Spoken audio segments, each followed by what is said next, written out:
All right, we'll go ahead and get started. A reminder to please silence your cell phones if you're in the room. Each time you get the mic to come ask a question, make sure to give your name and media affiliation.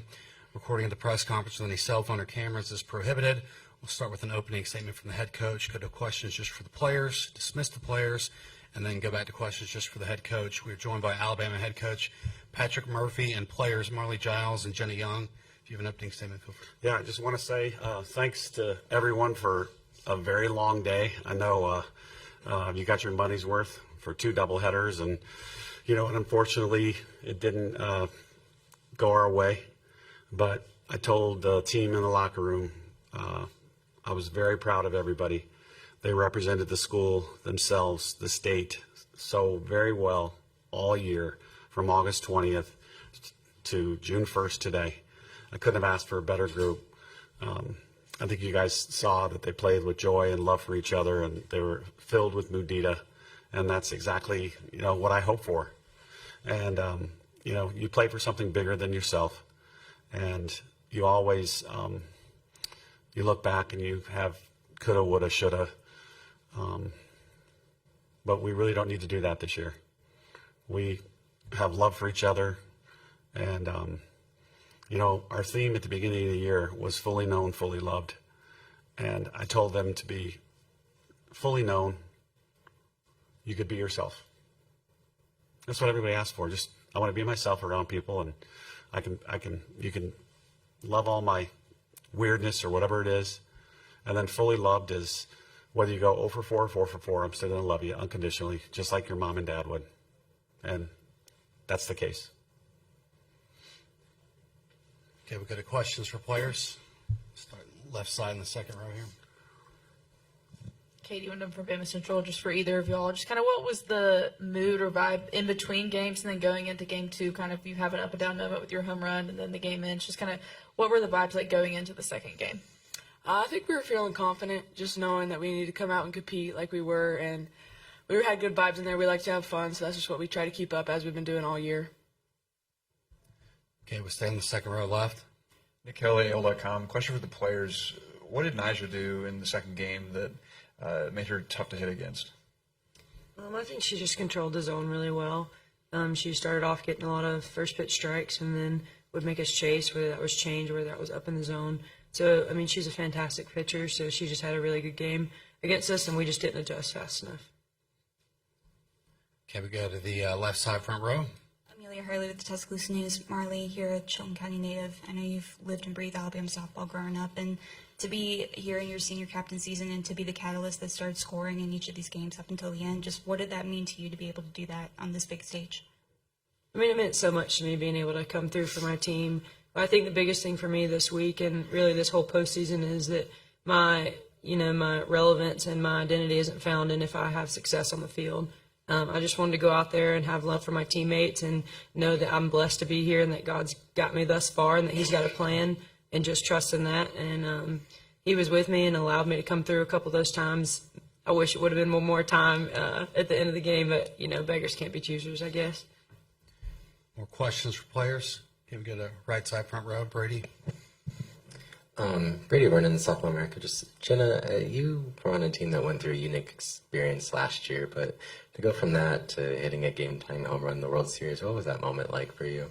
It was just amazing to do that for my team and for this coaching staff and the fans up there. It just felt really special, and I wouldn't want to spend this year with anyone else, playing for anybody else. Okay, we go to the left side, second row. For both players, just what are you going to remember most about this team and this season? Probably just all the fun we had and all the grit that we showed. Even in that last inning, we still were fighting, and that was the case all year. So just all the fun we had and all the success we had. Mine definitely be just the people that was around. We had personalities like you could never imagine, and it was from one end up here all the way to one end down here. It was really awesome to be able to be on this team and get to know each and every girl, and especially Jaywa. She was shy at first and has really opened up, and I've just come to love her so much, and so it's been awesome getting to know her and watching her flourish into who she is. More questions for players? Okay, players, you guys are dismissed. Thank you guys for Thank you, your time. guys. Yep, you can grab your name plates too if you guys want. Questions for Coach Murphy? Starting the left side, front row. Amelia Hurley, Tuscaloosa News. What did you see from Vic in her first appearance on this big stage today, and what do you think that she can take from that confidence and that performance in the next year? Well, I think she's got a lot of potential, and I hope you guys get to see her for 3 more years, or 4, depending on the rule change. That would be cool. Let's make that happen, Mr. Bird. Seriously, though, you guys see how electric she is, and we were hoping that she wouldn't be too nervous, because that's your first time. You're playing to go to the championship series, and Vic, let's go. And she is just a joy to coach. She's a sponge. She takes everything that Lance gave her and gives her and wants more. I'm really hoping that she owns OKC here for the next 3 or 4 years because she's got the potential. Okay, we go to the right side, front row, Brady. Brady Vernon, Softball America, just what were you kind of seeing from Jocelyn in that first game? Just didn't seem like things were as sharp as they have been. Yeah, I think her timing was off a little bit, unfortunately, and, that happens. And she gutted it out as much as she could. And, we were watching perfection, basically, for the last 4 weekends. And, unfortunately, we need to score some more runs this game. That would have helped. But she gave us everything. And, you lose 2-0, and it was a weird play on the second run. And, she had only given up the 1. So she gave us an opportunity. And, I think I said this at the very first press conference. We played 65 games. We had 1 bad start by a pitching staff, which is unbelievable. Okay, we go to the left side, second row. NikkiAL.com, similar question to the players. Nyjah, what did you see from her that made it really tough to get hits against? Like Marley said, you try to pick something, and her changeup was really good. She got a couple people on that today, with 2 strikes. Screwball, I'd try to look back up at the scoreboard to see if it was a strike or not, and it moves, so it was about 7 to 8 inches off the plate, and we swing and miss by 6 inches, and that's what a good pitcher does. When somebody is moving the ball that much, it's very difficult to square up. And if she throws a mistake, you cannot miss it. You cannot foul it back. And we had a couple of those. She's only going to probably throw 4 mistakes a game. And you got to capitalize. You can't take it either. Because if you take it, she's probably going to throw rise, drop, screwball, curveball, changeup after that. And it's not going to be a strike. Okay, we go to the right side, front row. Jenna Becerra, D1 softball. Coach, before a pitcher's even thrown here, you said you always want to go to Oklahoma City, but especially with this team. Not only the success on the field, but who they are as people. So just what did this group mean to you and to this program this year?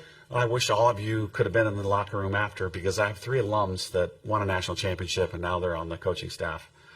And Kayla Bro started, and she said that, and this was the team that made the alums proud, and I had that all year long too. They would text or email or call and say, that's Bama U. That team is Bama U. And so they brought this love back to the game for each other. It's one of the best player-led teams I've ever had in 28 years. And it was this one right here. And, as a coach, that's what you hope for, is the players lead the team, because it makes my job easy. I don't have to discipline anybody. It's very, very enjoyable as a coach to watch that happen. And basically you hope you don't screw it up, just a great group. Okay, we go to the left side, second row here. Katie Wyndham with Bama Central. Just how do you, after the momentum swing of the end of the first game, kind of how do you regroup them? And did you feel like they were kind of in a good spot heading into that second game? Yeah, you guys know it's where legends are made, the University of Alabama, and Jenny Young just had a legendary moment there to tie it up. And then unfortunately, they had one of their own. But it happened so fast. And, you still have another game to play. So 45 minutes is a good time, and you go back, change uniforms, get something to eat, drink, and then we have to forget it. And it's one of the hardest things to do. But you have to have the shortest term memory possible in sports, especially softball, baseball.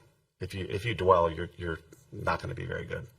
So we had to go on, move on, and learn from whatever happened, and then start competing again. And I thought Brisky gave us a great start. I really did. I still thought Ambry Taylor was going to hit a bomb, and you guys were going to be here for another 2 hours. I really did. When Audrey got the double, I was like, okay, here we go. And she got a good piece of it. It just, she made a good play in right field. Okay, we'll stand on the left side, front row. Coach, I know that Mudita is a program staple now, but it seems like this team in particular has really personified that. Can you just talk about specific moments, whether it was Mari being so happy for Brooke, or whenever she had that home run the first game, or any specific moments where they really personified that in Oklahoma City? Well, the pitching staff too. Everybody was happy for Brisky the first 2 games. I mean, because you have a staff and everybody wants to play. If they're a Division I athlete, they're competitive, they want to play. But when somebody does well, you're as happy for their success as if it's your own. That's what Mudita is, having vicarious joy in someone else's success.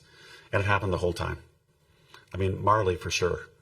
And what a great way for her to go out. She was terrific. Jenna, I mean, it just fills a coach's heart when you see that. And it's genuine. You get rid of jealousy and envy on a team. And it's genuine love for the success of somebody else on your team. And that's what it's all about. Okay, we'll have 2 more, front row right. Brady? Brady Vernon, Softball America. This team is slated to bring back a lot of these pieces, and why is this experience here just so valuable for that as you trying to stay for the ultimate goal toward the end? Oh, that's huge, because there's a lot of girls that, have not stepped foot in the stadium before. So they get a taste of it, and, afterwards, again, I said, okay, the last thing I'm going to say is everybody that returns now sees that that's what it's supposed to look like. So you have the blueprint, 2026. Now what are you going to do about it next year? So you have a whole summer. We have 5 really good high school kids coming. And I'm pleased that all 5 are coming. They're going to be very, very good.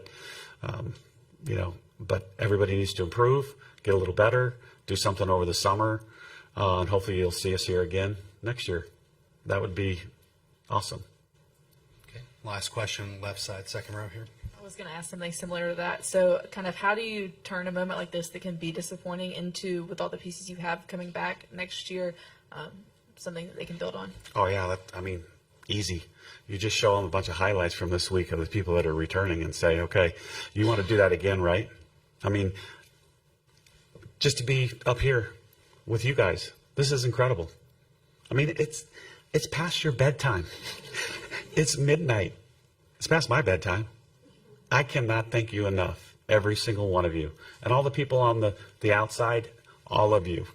Jessica, thank you so much for being our NCAA person this week. You were terrific. Jeremy Hammond, thank you for being here. Jill, and if I could pronounce your last name correctly, thank you for being here from the SEC. My boss is here. My real boss is here. The president was here. The head football coach for Alabama was here. It was a hell of a good week, right? There's no such thing as a bad day at the Women's College World Series. All right, I'm going to wrap things up for Alabama. Thank you. Thank you, guys.